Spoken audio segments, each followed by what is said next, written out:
हिंदी ज्ञान सागर में आज हम आपके लिए लेकर आए हैं क्षितिज भाग 2 पाठ 12 यशपाल।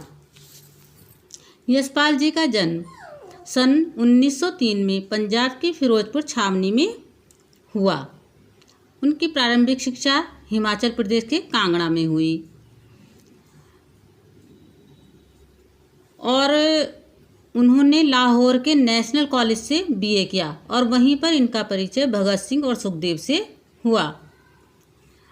प्रथम राष्ट्रीय सरकार की स्थापना होने पर सन 1937 में वे जेल से रिहा हुए।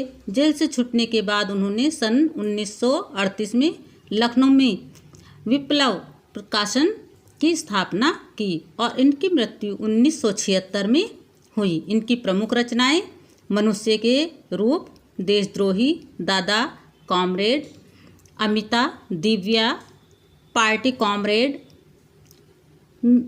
तेरी मेरी, उसकी बात, 12 घंटे, झूठा सच।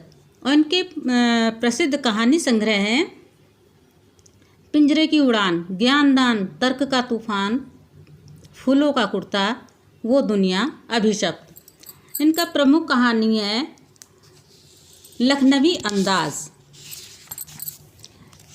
लखनवी अंदाज में पाठ में एक ऐसे नवाब का वर्णन किया गया है जो ट्रेन के सेकंड क्लास में यात्रा करते हुए अपनी रईसी का प्रदर्शन करते हैं। खीरे में नमक मिर्च मिलाकर उसे खाते नहीं बल्कि सूंघते हैं और सूंघकर खिड़की से बाहर फेंक देते हैं। उन्हें देखकर लेखक को यह ज्ञात होता है कि इस प्रकार केवल सूंघकर ही खाने का स्वाद का आनंद उठाया जा सकता है और काल्पनिक रूप से तृप्ति भी हुआ जा सकता है। तो उसी प्रकार बिना विचार घटना और पात्रों के कहानी भी लिखी जा सकती है। अर्थात वैसे तो बिना कथ्य के कहानी नहीं लिखी जाती है, परंतु यदि कोई कहानी लिखी भी जाए तो एक स्वतंत्र रचना के रूप में इसे पढ़ा जा सकता है। इस कहानी में यशपाल उसी सामंत वर्ग का कटाक्ष करते हैं जो वास्तविकता से बेखबर एक बनावटी जीवन शैली का आदी है। इस तरह के लोग जीवन के यथार्थ से दूर कल्पना की दुनिया में जीते हैं और अपनी रईसी का झूठा दिखावा करने के लिए अपनी शान समझते हैं। तो लखनवी अंदाज में बच्चों लेखक को पैसेंजर ट्रेन से नज़दीक ही कहीं जाना था। उसने सेकंड क्लास का टिकट ले लिया ताकि भीड़ से बचकर एकांत में अपनी कहानी को सोच सके और खिड़की के प्राकृतिक दृश्य को देखने का आनंद ले सके। गाड़ी छूट ही रही थी, अतः लेखक दौड़कर एक डिब्बे में चढ़ गया। उस डिब्बे में पहले से ही लखनवी नवाब पालती मारकर एक सीट पर बैठे हुए थे। उन्होंने सामने तौलिए पर 2 ताजे चिकनित खीरे छीलकर रखे हुए थे, जिन्हें देखकर उनकी आंखों में एकांत में बाधा उत्पन्न होने का असंतोष उभर आया। लेखक ने सोचा कि हो सकता है कि वे भी किसी कहानी के बारे में सोचने की चिंता में हों और उन्हें खीरे जैसी साधारण चीज़ का शौक देख लिया जाने के कारण संकोच हो रहा हो। नवाब साहब ने लेखक के प्रति कोई उत्सुकता नहीं दिखाई, तो आत्मसम्मान में लेखक ने भी उनकी ओर नहीं देखा और अपनी दृष्टि हटा ली।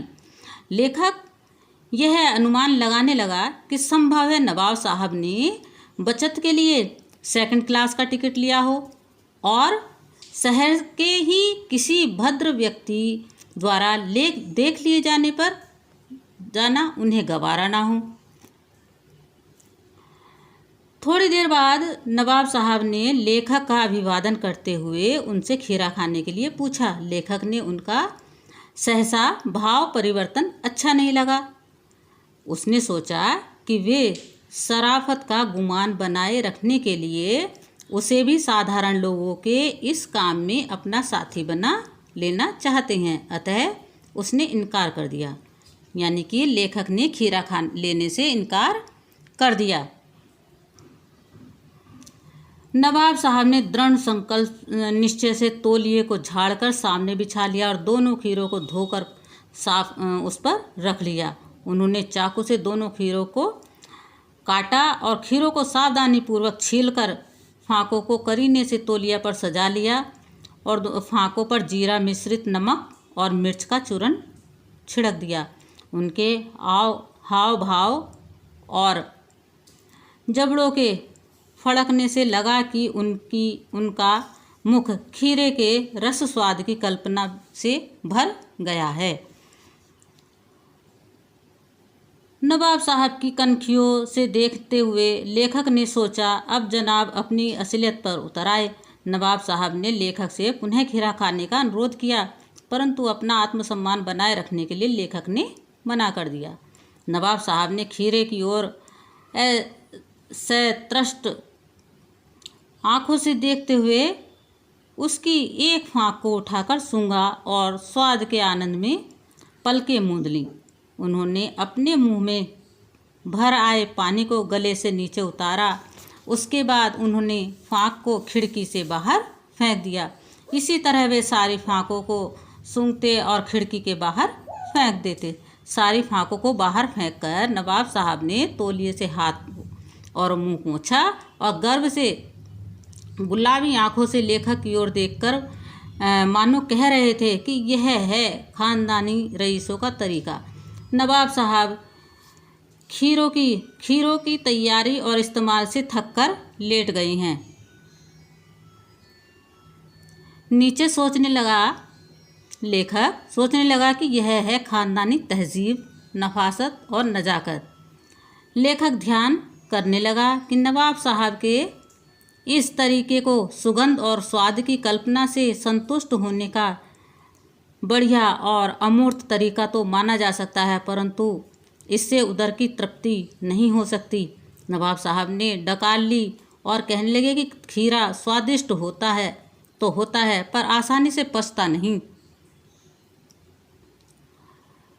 यह सुनते ही लेखक के ज्ञान चक्षु खुल गए, यानी कि जो उनकी आंखें थीं वो खुल गईं। उन्होंने सोचा कि जब खीरे की सुगंध और स्वाद की कल्पना से पेट भर जाने पर डकार आ सकती है, तो बिना विचार, घटना और पात्रों के लेखक की इच्छा से नई कहानी क्यों नहीं बन सकती।